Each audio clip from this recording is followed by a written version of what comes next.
Rupa's kitchen and relax. నేను మీ రూపని. ఈరోజు కొత్తిమీర పుదీనా జ్యూస్ ఎలా చేయాలో చూసేద్దామా. మరి కొత్తిమీర ఒక కట్ట తీసుకున్నానండి, అలాగే పుదీనానేమో హాఫ్ కట్ట తీసుకున్నాను. ఇట్లాగా ఆకులు ఇట్లా అన్నీ కట్ చేసుకోవాలి, కాడలు కూడా వేసుకోవచ్చు, ఏం కాదు.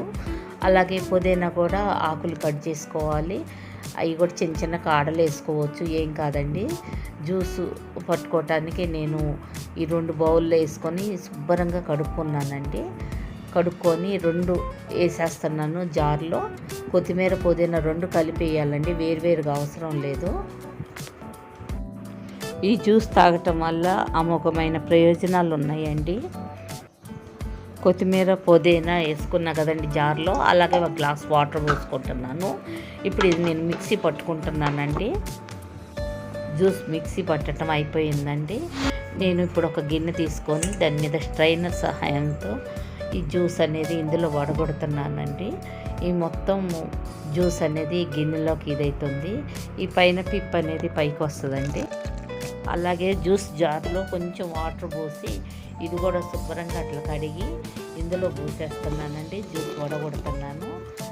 ఇట్లాగా మనం గడ్డితో ఇట్లా అంటా ఉంటే మనకు జ్యూస్ అనేది కొంచెం వచ్చేస్తుంది. జ్యూస్ రెడీ అయ్యిందండి. నేను 2 గ్లాసులు తీసుకున్నాను. 2 గ్లాసులలో ఒక్కొక్క దాంట్లో 2 స్పూన్స్ హనీ పోసుకుంటున్నాను. అలాగే లెమన్ ఒకటి తీసుకుంటున్నానండి. ఇది ఇప్పుడు 2 గ్లాసుల్లో సరిపోతుంది. ఇప్పుడు దీని జ్యూస్ కూడా ఈ 2 గ్లాసులలో పోసుకుంటున్నాను. ఈ జ్యూస్ వలన నిద్రలేమితో బాధపడే వారికి ఉపశమనం కలిగిస్తుందండి. రోజు ఈ జ్యూస్ తీసుకోవటం వల్ల లివర్ ఫ్యాట్ తగ్గిపోతుంది. దెబ్బతిన్న లివరు మంచిగా పనిచేయాలనుకుంటే రోజు ఈ జ్యూస్ తాగాలి. జ్యూస్ రెడీ అయిపోయిందండి, గ్లాసుల్లో పోసుకుంటున్నాను. ఈ జ్యూస్ తాగటం వల్ల జీర్ణకోశంలో కండరాల క్షీణత, ఆర్థరైటిస్, గుండె జబ్బులతో పాటు ఆల్జీమర్, కొన్ని రకాల క్యాన్సర్తో కొత్తిమీర జ్యూస్లోని యాంటీ ఆక్సిడెంట్లు పోరాడతాయి.